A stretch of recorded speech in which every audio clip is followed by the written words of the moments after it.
Underway Talks about ideas di channel YouTube Melaikin Media. Kembali lagi kita hari ini dan ada satu proyek di Samarinda yang kemarin sempat mendapat perhatian dan saya langsung minta wartawan untuk menghubungi beberapa pihak-pihak terkait untuk bisa menjelaskan soal Citra Niaga. Salah satu tempat lokasi yang dulu pernah mendapat penghargaan Agakan tahun 89 dan sedang disiapkan revitalisasi oleh Pemkot Samarinda. Dan alhamdulillah hari ini ada dua orang yang sudah datang, masih muda semua. Yang sebelah kiri saya, baju putih, Pak Supayogi, PPK, pejabat pembuat komitmen di PUPR Kaltim bidang Cipta Karya. Dan sebelah kiri lagi, baju hitam dengan topinya yang ganteng itu, Mas Yogi,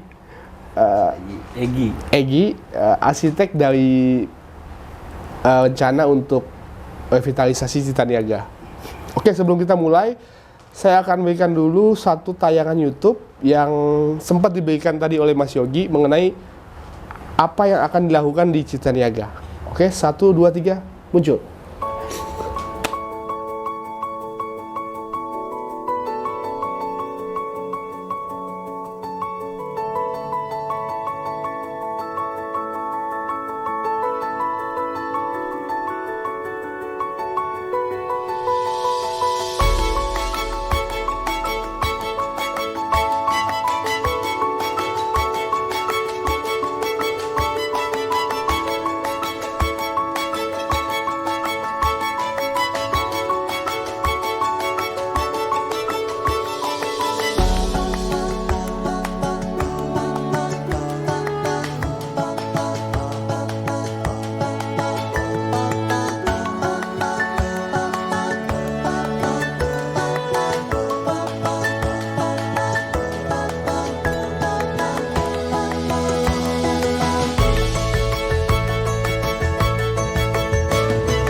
Oke, jadi mungkin Mas Yogi dulu deh.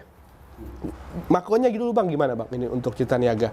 Mungkin bagaimana proses mulainya, apa arahan dari Pak Wali dan seperti apa sih awal-awalnya? Oke, terima kasih Mas Anjas atas kesempatan yang diberikan. Pertama-tama saya ucapkan terima kasih atas undangannya yang diberikan kepada Dinas PUPR. Mohon maaf Ibu Kepala Dinas, Ibu Desi Damayanti maupun Ibu Kepala Bidang Ibu Andriani ada agenda lain sehingga diwakilkan kepada saya. Alhamdulillah sebagai PPK, pejabat pembuat komitmen pekerjaan Citra ini. Adapun pekerjaan Citra ini Mas, hasil produk daripada konsultan master plan di 2022 tahun lalu. Mas Egi yang udah wirawiri, udah asistensi presentasi ke Pak Wali dan tim. Alhamdulillah beliau sudah final, dan untuk anggaran tahun 2023 ini ada 2 pekerjaan. Yang pertama untuk ruko dan yang kedua untuk revitalisasi pedestrian. Masing-masing 4,8 miliar Mas. Jadi 4,8 M. 9,6 miliar. Insya Allah setelah Lebaran ini saya tenderkan dan saya mulai kerjakan. Adapun pekerjaan ini salah satu misi Pak Wali Kota juga, mewujudkan infrastruktur yang modern dan nyaman sehingga bisa terwujud untuk Kota Samarinda. Oke. Ada 2 proyek jadi ya? Ada 2 kegiatan Dengan anggarannya masing-masing 4,8. 4,8 miliar. Oke, kita belum masuk ke situ dulu lebih banyak. Kita lihat dulu untuk Citra Niaga secara keseluruhan. Mas Egi, ini penghargaan Aga Khan di tahun 89. Yang saya baca itu ini penghargaan dari, ada sisi Islam juga di situ ya. Ketika Aga Khan ini ternyata seorang raja atau seperti apa? Ada background historis yang mungkin Mas Egi tahu? Yang saya ketahui memang salah satu pangeran atau raja ya di Persia yang memberikan award kepada bangunan-bangunan arsitektur di dunia yang bisa dikatakan bukan hanya secara estetika, juga sebuah lingkungan yang dapat berubah menjadi lebih baik. Nah, Citra Niaga ini mendapatkan Aga Khan Award itu di tahun sekitar 89 dengan dasar bahwa Citra Niaga bisa merubah sebuah kawasan slum, kawasan yang kelam, waktu itu yang dimana situ banyak kriminal, berubah menjadi sebuah kawasan yang sehat, artinya kawasan perniagaan yang baik. Nah, itu adalah salah satu dasar Citra Niaga mendapat Aga Khan Award. Setelah itu, setahu saya di Indonesia tidak banyak yang mendapatkan Aga Khan Award itu. Ada satu di Jogja, itu arsiteknya Mangunwijaya, dan yang paling baru sekali itu adalah Bandara Banyuwangi yang didesain oleh arsitek Andra Matin. Itu baru 2022 kalau nggak salah. Jadi jarang sekali. Jadi menurut saya Aga Khan Award ini ya sangat prestis ya, sangat prestis untuk dunia arsitektur. Bahkan teman-teman kita arsitek yang di Nusantara kalau ke Samarinda selalu bertanya di mana sih Citra Niaga yang pernah mendapatkan Aga Khan Award itu. Mereka pasti akan melihat ke sana. Berarti memang bukan penghargaan kaleng-kaleng ya? Oh, bukan kaleng-kaleng. Dan 89 setelah ini, dan baru mulai lagi tahun 2023 ini ya untuk di running kembali. Berarti kan ini sudah lama ya? Betul. Wacana-wacana untuk revitalisasi Citra Niaga. Kalau dari sisi Pemkot sendiri, apakah banyak arahan Pak Wali Pak atau mungkin kepala dinas untuk penting banget ini revitalisasi dilakukan atau gimana? Sangat penting Mas Anjas, karena sebelumnya di 2019 itu ada anggaran untuk di Jalan Aga Khan itu sendiri, jalan S ya, jalur S, dan yang kedua rehabilitasi kios-kios Mas. Jadi kios-kios yang pedagang-pedagang food makanan itu, lalu souvenir. Nah, itu atapnya sebagian sudah kami ganti. Jadi ini lanjutan daripada tahun 2019 ingat saya. Oke. Berarti sudah ada pekerjaan sebelumnya juga ya? Di tahun 2019. Di luar master plan yang di 2022. Oke. Master plan 2022 itu juga ada peran Mas Egi? Beliau arsitek yang master plan besar. Oke. Bagaimana prosesnya Bang untuk pembuatan sampai mungkin diserahkan? Berapa kali sih sudah pertemuan dengan Pak Wali atau bagaimana dari awal? Ya, kita tentunya melalui proses tender dan segala macam. Setelah kita mendapatkan pekerjaan itu, kita menganalisa dan segala macam, dan tentunya visi beliau adalah merevitalisasi Citra Niaga ini. Walaupun sebelumnya mungkin ada beberapa ide dan segala macam, Citra Niaga ini akan dirubah bentuknya, entah itu ada bangunan dan segala macam. Kita mencoba memberikan masukan kepada Pak Wali waktu itu, terang-terangan kita mengatakan bahwa Citra Niaga ini tidak bermasalah. Citra Niaga ini baik-baik saja. Kenapa baik-baik saja? Citra Niaga ditinggalkan anak-anak milenial coffee shop waktu itu, sekarang tetap masih penuh yang berjualan souvenir. Ya, kita tidak berbicara apakah itu sangat menguntungkan atau tidak, tetapi itu ada sebuah indikasi yang menurut saya, penilaian saya, artinya mereka berjualan kembali itu kan tidak mungkin untuk rugi ya, pasti untuk untung gitu kan. Nah, jadi Citra Niaga tidak ada permasalahan. Yang bermasalah adalah lingkungannya. Lingkungannya ini tidak lagi mendukung sebuah masa atau sebuah era di zaman sekarang. Nah, problem kita yang pertama yang ingin saya carikan solusinya adalah bagaimana lingkungan ini dibentuk sedemikian tanpa menghilangkan ruhnya dari Citra Niaga yang asli. Nah, itulah ide awalnya, sehingga kesininya kita membuat sebuah master plan dengan 3 konsep, yaitu ada preservasi, kemudian ada rekonstruksi, dan ada revitalisasi. Nah, ini 3 konsep ini yang kita gunakan untuk keseluruhan besar master plan keseluruhan dari Citra Niaga. Preservasi mungkin sedikit informasi. Preservasi itu adalah mengembalikan sebuah bentuk arsitektural kembali kepada bentuk aslinya. Nah, kalau rekonstruksi berarti kita membangun kembali ke bentuk aslinya, sedangkan revitalisasi itu dapat bisa jadi merubah kawasan itu menjadi lebih baik. Sempat berapa lama untuk background sehingga kira-kira ini yang harus diubah? Berapa lama tuh untuk lapangan atau bagaimana untuk proses sebelum keluarnya master plan itu? Ya, proses perencanaan kita kan 6 bulan, Pak. Jadi selama 6 bulan itu kita mensurvei. Dari survei itu bukan hanya sekedar arsitektural. Kita mensurvei itu dari sisi sosial, kemudian dari sisi transportasi kita mencoba mensimulasikan sampai dengan tahun 2030. Kita mensimulasikan banjir sampai 10 tahun akan datang. Banyak proses yang teknis yang kita lakukan sebelum kita memutuskan Citra Niaga ini master plan-nya seperti apa. Karena kita tidak ingin mempertahankan, mengidealiskan Citra Niaga tidak boleh dirubah, tetapi kondisi daripada engineering-nya tidak memadai. Sehingga langkah kita, engineering kita siapkan, baru kita bisa memberikan sebuah usulan kepada Pak Wali bahwa ini kita dapat mempertahankan Citra Niaga ini sampai sehingga menjadi karakter daripada Citra itu sendiri. Sempat ditolak sama Pak Wali atau gimana? Karena kita kenal Pak Wali juga agak kelas ya kalau soal itu. Gimana ketika usulan diberikan, apakah langsung deal atau sempat ganti nih atau gimana sih? Alhamdulillah tidak pernah ya. Karena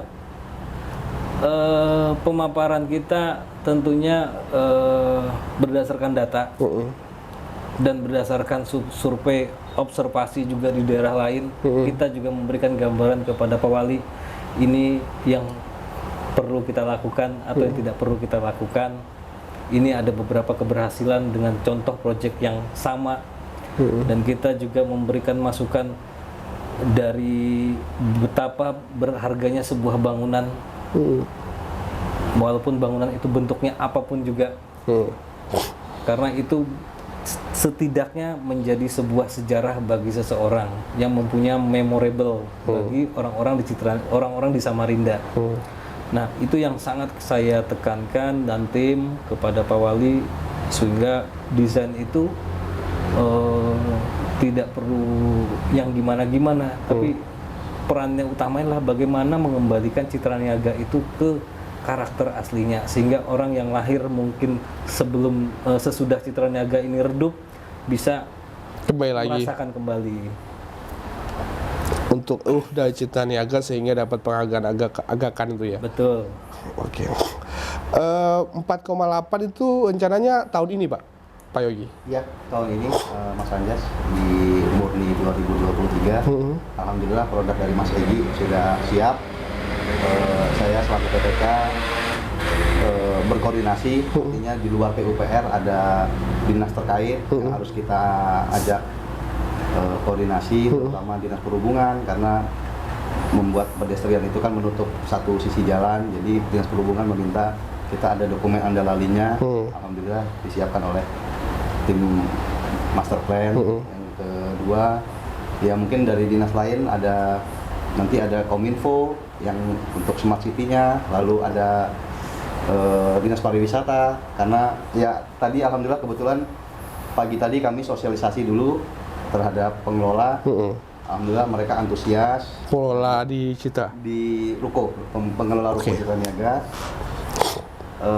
Beliau salah satu ketua forum dan Pak RT itu minta setelah ini selesai dikerjakan, paling tidak ada event-event supaya bisa menghidupkan Citra Niaga. Makanya saya nanti ada beberapa waktu ke depan diundang oleh Pak Wali Kota ke Balai Kota. Salah satunya itu bicarakan masalah event-event, dinas pariwisata mungkin ikut terlibat di dalam. Oke, berarti sudah masuk ke sosialisasi ya sekarang ya, untuk proses revitalisasi ini. 4,8 berarti satu proyek untuk Ruko. Kita kembalikan sesuai dengan bentuk aslinya. Dan satu lagi 4,8 untuk khusus pedestrian di Niaga Utara, Mas Egi ya. Oke, siap. Niaga Utara dan Blok A. Blok A di Citra Niaga. Itu yang dalam waktu dekat bisa kita lihat hasilnya ya. Insya Allah di 6 bulan ke depan lah ya. Oke. Jangan kemana-mana. Setelah ini saya akan kasih lagi video master plan besar yang tadi dikirimkan juga oleh Mas Yogi, dan setelah itu kita akan bahas lebih detail lagi soal pedestrian. Karena kan yang saat ini ada model overall yang besar, tapi yang akan dikejar untuk tahun ini adalah pedestrian. Ya, mungkin itu yang akan nanti kita bahas lebih detail. Kita saksikan dulu video master plan dari revitalisasi Citra Niaga yang dikreasikan dan dibuat oleh arsitek Citra Niaga, Mas Yogi. Mas Egi. Mas Jangan Egi. ketukar-tukar. Oke, sorry Mas Egi. Maaf Mas Egi. Namanya sekalian. Oke, silakan. Cek.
Citra Niaga ini dulu mendapatkan penghargaan Aga Khan Award. Pada saat di zaman itu, Samarinda merupakan satu-satunya kota yang mampu melokalisir pedagang kaki lima di Citra Niaga itu. Sekarang ini sudah berubah, pedagang kaki limanya sekarang kembali lagi ke kaki lima. Ini kalau direvitalisasi lagi, hanya pemerintah daerah terutama Pemkot Samarinda ya, bisa kembali mencoba melakukan lokalisasi terhadap pedagang-pedagang kaki lima. Jadi dibuat di kawasan Citra Niaga tuh harus dibuat klaster-klaster gitu ya. Sehingga orang kalau mau datang ke sana, nujunya ke klaster mana udah tahu gitu loh. Saya kecenderungannya itu bagaimana ini jadi pasar milenial. Kawasan ini benar-benar jadi Citra Niaga dengan era baru. Adakah keinginan masyarakat bahwa ini jadi sesuatu tempat yang menguntungkan untuk mereka dan mereka bangga? Harapan saya The New Citra Niaga bukan saja memberikan nilai tambah ekonomi, tapi juga memperbaiki stratifikasi sosial masyarakat di sini, bagaimana mereka guyup rukun mengelola Citra Niaga, menjaga kebersihan, menjaga keamanan, ketertiban. Ini yang paling penting lah dari aspek revitalisasi Citra Niaga.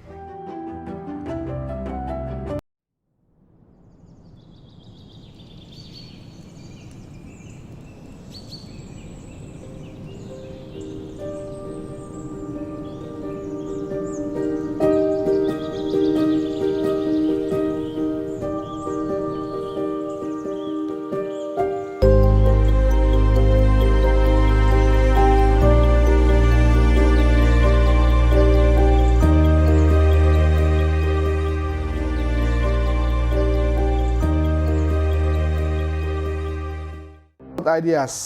Pembicaraan kita tadi sampai pada ada 2 proyek yang akan dikerjakan tahun ini. Pertama adalah rukonya untuk revitalisasi, dan yang kedua adalah jalannya, pedestriannya dengan anggaran yang sama 4,8 per proyeknya. Pedestrian ini seperti apa Mas Yogi? Untuk bisa dijelaskan dengan gamblang teknisnya atau seperti apa? Pedestrian ini pastinya bagian daripada master plan kita di 2022. Secara umum mungkin tadi video tadi sudah bisa terlihat. Pedestrian kita semua tahu artinya itu adalah tempat orang berjalan ya. Yeah. Tempat orang berjalan. Cuman pedestrian yang kita maksud di sini adalah kembali kepada roh Citra Niaga. Kalau dulu saya mungkin masih SD, itu dibawa orang tua mungkin ke Citra Niaga malam minggu, itu selalu di tengah, di mana di situ ada sebuah, kadang ada konser band, ada Yang di tengah itu ya? di tengah-tengah itu permainan anak-anak dan segala macam. Ya waktu zaman itu belum ada mall dan kita sangat senang. Apakah kita belanja? Ya mungkin kita belanja. Tapi tujuan utama adalah Citra Niaga sebagai pusat daripada hiburan saat itu di zaman itu. Atau bahasanya sekarang adalah urban space ya, urban space. Nah, di tahun ini kita ingin mengenerate lagi urban space-nya itu, memperbesar urban space-nya itu di Citra Niaga dalam bentuk sebuah pedestrian. Nah, pedestrian inilah nantinya yang akan menjadi urban space baru, menjadi urban space yang kita harapkan bisa menarik masyarakat, pendatang, dan kita juga tahu IKN akan muncul dan itu akan banyak manusia yang bertambah. Nah, harapannya pedestrian inilah yang menjadi urban space daripada Citra Niaga, dan sehingga rohnya Citra Niaga itu tetap berlanjut. Orang datang itu karena pengen mencari hiburan. Nah, mungkin hiburan saat ini kan sudah bermacam-macam, Mas. Orang olahraga juga hiburan sekarang, jogging juga hiburan sekarang. Nah, berbelanja juga, makan kuliner juga hiburan sekarang. Nah, dalam bentuk-bentuk yang mengikuti zaman. Tujuannya apa ya, kita pengen menarik orang sebanyak mungkin kembali ke Citra Niaga. Dengan tujuan pasti adalah ekonomi para pedagang yang ada di sana. Berapa panjang pedestrian itu nanti, atau titik-titik awalnya, dan berapa besar lebarnya? Lebarnya kurang lebih antara variatif, karena juga kita mengambil ada 2 segmen. Pertama Niaga Utara, dari sepanjang Niaga Utara mungkin dari Bank BRI sampai Toko Tokyo. Yang kedua adalah Niaga Utara Blok A. Niaga Utara Blok A itu mungkin dia langsung menuju Panglima Batur. Yang mengarah ke Panglima Batur, mungkin kalau kita sering taunya Apotek Mustang. Di sebelahnya itu ada satu jalan lagi. Nah, itu yang kita jadikan jalan menjadi pedestrian juga. Nah, lebarnya sekitar 4 sampai 4,5 meter untuk pedestriannya. Berarti ada 2 jenis pedestrian ya? Betul. Ada 2 pedestrian. Kenapa kita ambil sampai ke Panglima Batur? Itu sebagai magnet.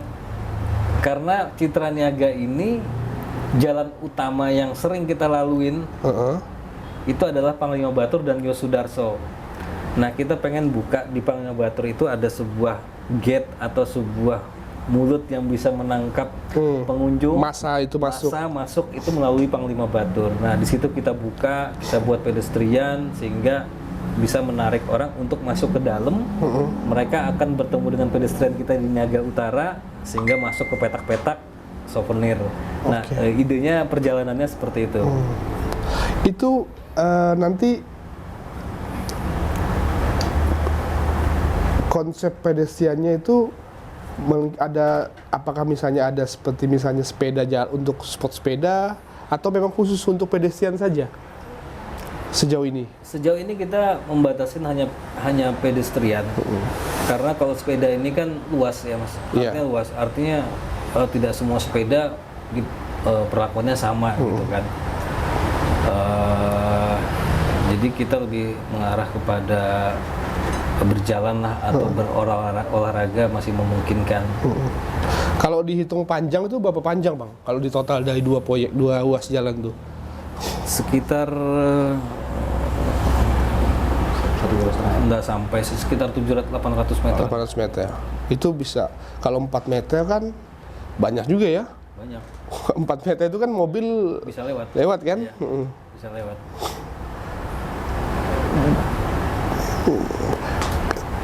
Apa ada spot-spot misalnya kayak foto atau gimana? Apakah itu nanti disiapkan juga? Ya. Sebenarnya kita tidak membuat istilah bahasa kerennya Instagramable gitu bahasanya. Ya sebenarnya yang Instagramable itu berkaitan dengan renovasi ruko Citra Niaga. Iya. Nah, dengan itu dikembalikannya dengan bentuk yang aslinya, tentunya itu tidak ada duanya dengan di tempat-tempat yang lain. Nah, otomatis Instagramable itu mudah-mudahan bisa mengikut ya. Nah, kalau spot-spot lainnya di situ ya kita punya spot untuk UMKM di situ juga. Untuk yang di pedestrian. Di pedestrian. Ada celah khusus mungkin di pedestrian itu? Ya, ada memang. Apa? Nah, saya coba mengangkat, saya mudah-mudahan saya salah. Saya jadi arsitek mungkin di Samarinda sudah hampir 15 tahun. Kendala kita teman-teman arsitek di Samarinda itu memang selalu kesulitan mencari corak apa sih yang mewakili dari Samarinda ya, bukan mewakili daripada Kaltim. Beberapa mungkin banyak mengambil motif daripada Kalimantan atau Dayak seperti itu. Mungkin beberapa tahun lalu banyak motif sarung yang kita pakai. Saya mencoba menggali apa sih yang bisa kita pakai untuk motif sehingga memiliki karakter. Ternyata kembalinya ke sarung. Kembali ke sarung Samarinda. Kembali ke sarung Samarinda, yang mana itu adalah produk memang sudah terkenal secara nasional, namanya sarung itu ya sarung Samarinda gitu. Nah, cuman saya coba menggali, ternyata sarung itu tidak hanya bentuk kotak-kotak merah hitam. Ternyata sarung itu mempunyai, Samarinda itu memiliki beberapa motif sarung yang kita belum kita eksplor atau kita belum kita tampilkan. Bahkan sering kita pakai tapi kita lupa untuk menampilkan itu gitu. Akhirnya saya mencoba beberapa sampling, beberapa motif yang kita generate menjadi motif yang lebih modern. Sehingga dilihat langsung, oh ini motif apa sih? Ini motif, hanya motif gitu. Tapi mungkin kalau kita melihat historinya, oh ternyata ini adalah sarung, ada sarung yang pernah diberikan kepada Wakil Presiden Muhammad Hatta, namanya Kamumu Hatta. Nah itu kita terlupakan motif itu, yang kita pengen mengembalikan lagi. Nah tapi kita juga, karena ini konteksnya adalah tenun, kita juga tidak melupakan yang secara provinsi kita lah, secara makronya lah. Kita juga menampilkan ulap doyo. Jadi di situ kita tampilkan juga. Corak-corak ini muncul di mana nanti? Di pedestrian. Oke. Di lantai itu nanti akan memiliki pattern secara berulang ya. Berarti berwarna juga? Tidak. Kita akan membuatnya menjadi monokrom. Oke, monokrom itu seperti apa? Monokrom itu artinya warnanya dari putih sampai ke hitam, abu-abu. Jadi soft. Jadi bukan kita pengen nonjolin, tapi justru kita pengen memperlihatkan sebenarnya adalah motifnya. Kalau warna itu kan bisa macam-macam ya. Bisa macam-macam. Berarti berapa corak nanti? Ada 5 corak. Ya. Itu ambil di mana batunya? Batu dari Ya memang Bukan yang sampel tadi, sampai datangkan yang sampel ke Pak Wali. Batunya itu sampai diserahkan juga, atau Pak Wali yang usulkan untuk batunya itu ini? Kita tentunya dari kita yang mengusulkan. Jenis granit Mas ya. Granit, jenis granit. Dan sudah oke ya? Sudah. Dan memang material itu khusus bisa kita custom. Jadi kita custom dimensi berapa Mas? Betul.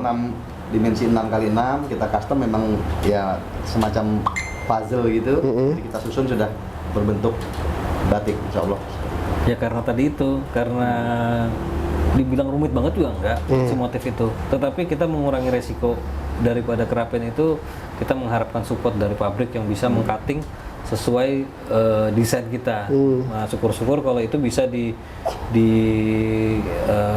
authorize bahwa ini sudah punyanya Samarinda, jadi tidak bisa dipakai lagi di tempat lain, kan lebih keren lagi gitu kan. Itu ide untuk kan bayangan saya kan ada pedestrian, tapi kan ditambah lagi ternyata ada coak khusus Kaltim dan Samarinda yang masuk di situ. Itu idenya dari arsitek atau gimana? Atau hasil kolaborasi antara PUPR atau dengan arsitek atau seperti apa? Ya, dari Kolaborasi kita bersama. kan beliau arsitek dari konsultan master plan, Mas. Jadi produk itu dari bidang cipta karya di tahun 2002 aja. 2002, jadi beliau selalu presentasi asistensi ke bidang cipta karya tahun 2022. Jadi berkolaborasi juga. Oke. Apalagi di dalam situ? Apakah lebih banyak RTH-nya, pohon-pohon atau gimana? Atau misalnya spot-spot hijau di situ? Karena kan lumayan panjang kan, 700 meter dengan lebarnya 4 meter. Ya. Aksesoris untuk kursi dan lain-lain. Ya, pastinya untuk kenyamanan para pengunjung di pedestrian kita tingkatkan. Penerangan, kemudian tempat duduk, dan kemudian untuk difabel, arah segala macam. Ada difabel ya? Dan area hijau. Area hijau itu kalau saya tidak salah itu kita bisa menambah sekitar 15% dari yang ada sekarang. Jadi kita menambah lagi area hijau. Jadi bukan jalan itu kita pakai pedestrian semua, kita menambah area hijau, kita membuat ruang parkir sehingga bisa berfungsinya lebih maksimal. Untuk yang di pedestrian. Betul. Taman buatan mungkin. Taman hidup. Taman hidup. Itu gimana Pak Yogi untuk tahun ini selesai plan-nya? Insya Allah selesai, Mas. Karena target saya di bulan Mei sudah mulai tender. Mudah-mudahan paling lambat di pertengahan Mei lah. Insya Allah sudah mulai. Sekitar 5-6 bulan kita kerjakan. Insya Allah selesai di tahun ini. Untuk tahap yang dua pekerjaan ini. Kalau untuk Kuko juga masuk ke arsiteknya Mas Yogi? Iya, masuk di Mas Egi juga. Oh, Mas, I'm sorry. Oke. Kalau Ruko sih agak mudah Mas Egi ya. Agak mudah, jadi kita sosialisasi itu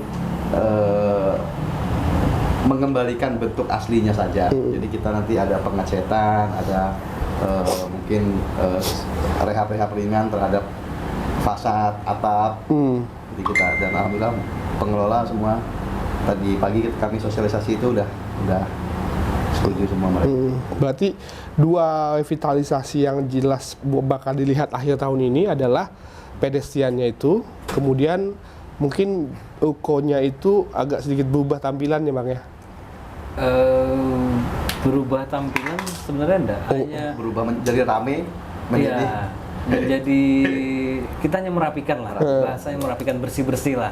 Artinya ya kita kembali lagi, tarik lagi agakan World, betapa prestisnya itu, kita harus menjaga itu kan, menjaga itu, jangan sampai apa yang sudah diberikan oleh penghargaan kepada kita itu tidak kita jaga kan. Ya salah satu caranya menjaga mungkin ya kita melestarikan, kemudian merawatnya, sehingga bangunan-bangunan yang ada di situ kita kembalikan ke bentuk aslinya. Ya harapannya kita kesana kok kayak back to 18 gitu kan. Kok kerasa kembali, harapannya begitu. Dan yang muda-muda juga bisa ngerasakan di era itu gitu, dengan bangunan seperti ini. Oke.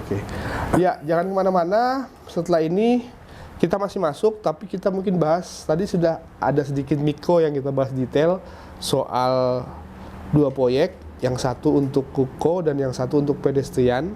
Dan pedestrian tadi ada sekitar 700 meteran panjangnya dengan dibagi dua ruas jalan Bang ya, di Niaga Utara dan di Blok A. Dan ada 5 corak nanti yang akan menjadi motif dari ruas jalan tadi. 4 dari Sarung Samarinda dan 1 Ulam Doyo. Dan tadi sudah disampaikan Pak Yogi kalau Pak Wali juga concern, bahkan sampai granitnya pun diperhatikan ya. Oke, yang mana-mana sesi selanjutnya dan yang terakhir kita akan bahas makronya master plan revitalisasi Citra Niaga yang akan disusun dan dijelaskan oleh Mas Egi. Oke, jangan kemana-mana, Underway Talks about ideas.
Oke, Underway Talks about ideas.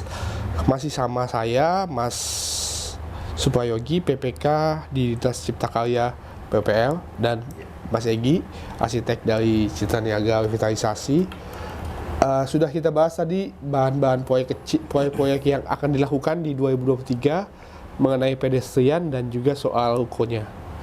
Kalau makronya gimana Bang? Berdasarkan hasil dari video yang kita lihat yang di awal tadi itu seperti apa sih ke depan potensi Citra Niaga untuk Samarinda sendiri? Baik, Citra Niaga secara makro atau secara master plan itu mungkin sudah sempat saya sampaikan bahwa ada beberapa tahapan, ada preservasi, ada rekonstruksi, ada revitalisasi. Yeah. Nah, mungkin di ujungnya itu adalah kita ingin membuat sebuah revitalisasi kawasan yang super blok. Artinya di situ adalah pusat perbelanjaan yang modern yang bisa berdampingan dengan pusat perbelanjaan tradisional. Nah, nanti mungkin itu jangka panjang karena itu membutuhkan pembebasan lahan dan lain-lainnya. Secara makro, lebih makro lagi, Citra Niaga ini bagian daripada sebuah kota yang dimana visi misi dari Pak Wali itu membuat di tahun 2022 ini banyak sekali perencanaan, yaitu dari Citra Niaga, kemudian teras Mahakam, kemudian Gor Segiri. Nah, kita juga melihat itu sampai ke sana. Jadi kita mencoba secara makro bagaimana hubungan antara objek satu dan objek lainnya. Jadi terkonektivitas ya? Terkonektivitas. Jadi kita secara transportasi, secara sosial, kita mencoba itu semua saling beriringan kita akan membangunnya. Bahkan kami sesama konsultan saling berkomunikasi. Ada juga sebuah rencana kita yang kita ingin membuat bagaimana tentunya proyek yang telah dibangun ini kan tidak hanya dibuat Mas, juga harus dikemas. Maintenance. Dikemas. Dikemas. Artinya di packaging gitu kan. Bagaimana ini di packaging, bagaimana ini diinformasikan kepada orang luar, dideliverikan informasinya seperti apa. Nah, ada satu hal yang lagi kita godok, artinya kita sesama konsultan kemarin, bagaimana nih kalau kita berkolaborasi untuk membuat sebuah media informasi digital untuk membantu meng-package semua proyek-proyek yang telah dibangun ini, sehingga tidak membuat satu Citra bikin web sendiri, ini bikin sendiri. Kita justru pengen kita kolaborasinya terus menerus gitu, karena kita pengen bangun Samarinda itu berubah. Samarinda itu sebagai kita orang Samarinda itu pengen melihat sebuah perubahan seperti di kota-kota lain. Nah, seperti itu mungkin secara makro tahun depan juga saya dengar mungkin ada pasar pagi yang akan dirubah mungkin, dan banyak lagi kayaknya ya yang untuk tahun depan. Berarti memang secara tata kota konektivitas itu juga dilihat juga ya, bukan hanya sekedar proyek itu saja, tapi kita lihat ada proyek lain yang sedang di Betul. seperti Contoh mungkin teras Mahakam. Teras Mahakam itu kan menyentuh sampai di depan Yosudarso, yang mana itu bersinggungan langsung dengan Citra Niaga. Nah, kita membuat konektivitas di situ. Di master plan kita ada sebuah bridge atau jembatan dari Citra Niaga menuju tepian Mahakam ke terasnya Mahakam, dan itu kita saling berkolaborasi di situ. Ada koordinasi lah. Jadi tidak terpisah-pisah ya. Tidak terpisah-pisah, justru kita saling berkolaborasi bagaimana tepian Mahakam itu dibangun, Citra dibangun, kita membuat koneksi di situ. Seperti itu. Oke. Dia melihat waktu lagi ya. Ya. Itu jawabannya waktu itu. Terakhir kembali lagi soal tadi saya ada sempat dengar-dengar soal bagaimana soal yang masih di soal tahapan awal seperti listrik atau gimana, mungkin itu ada dijawab juga Pak Yogi. Terima kasih Mas Anjas. Untuk tahap 2023 ini mungkin belum ya. Cuma Bapak minta kita sudah siapkan box-box atau apa namanya unit untuk kabel tanam itu sendiri. Jadi nanti di area Citra Niaga itu tidak ada lagi kabel listrik PLN maupun Telkom yang seliweran. Nanti kita Tidak gantung ya. tidak gantung, dan kita buat kabel tanam semua, dan saya sudah bersurat ke PLN, mudah-mudahan direspon dengan baik. Untuk tahun ini memang belum, cuma kita sudah siapkan unit-unitnya. Lalu Bapak Wali Kota juga meminta kita siapkan untuk terminal gas. Oh, bawah tanah juga? Buat di kawasan Citra Niaga, jadi di pedagang-pedagang di kulineran tidak ada lagi gas LPG yang berseliweran di setiap kiosnya, setiap warungnya. Jadi udah pakai gas. Udah gas, terminal gas. Mudah-mudahan di tahap selanjutnya bisa masuk. Dan yang ketiga ada TPS. Jadi kita buatkan mungkin dicarikan tempat untuk TPS-nya. Sampah. Jadi Jadi yang selain tadi itu ada soal gasnya, karena ada kuliner. Kemudian apa tadi? Kabel tanam, lalu TPS. Itu tambahan lagi yang mungkin dikejar ke depan. Ya. Apa? Mungkin dari Mas Egi yang rencana ini dari Yosudarso menuju ke Citra itu yang di Galunggungnya. Ya. Ya, kita berekspektasi ini bisa berhasil. Apa itu? Citra Niaga tentunya akan menarik pengunjung. Tentunya itu akan menjadi ada problem baru, yaitu parkir seperti biasa parkir. Iya. Nah, itu pun sudah kita sampaikan dan Pak Wali pun langsung merespon baik. Artinya ada beberapa titik-titik yang nanti kita jadikan kantong parkir. Salah satunya adalah Pasar Galunggung. Mungkin melihat sejarahnya sedikit, Pasar Galunggung itu kan sebenarnya adalah jalan raya yang menembus dari Yosudarso ke Niaga Selatan, yang dijadikan pada masa tertentu dijadikan sebuah pasar Galunggung atau pasar barang bekas, Cakar. Iya. Kita mengusulkan di situ untuk menjadi kantong parkir dan bisa juga menjadi akses. Tapi beliau sangat memperhatikan, artinya itu dijadikan parkir tapi jangan lupakan pedagangnya. Jadi pedagangnya pun akan direncanakan beliau itu akan dibuatkan di atas jalan itu sendiri. Jadi itu menjadi Pasar Galunggung naik ke lantai 2, di bawahnya kita jadikan ruang parkir dan akses. Itu jadi ke depan. Ke depan. Oh, jadi ada bangunan baru ya? Ya, usulannya untuk selanjutnya ya. Jadi di atas pedagangnya, di bawahnya itu parkir dan akses.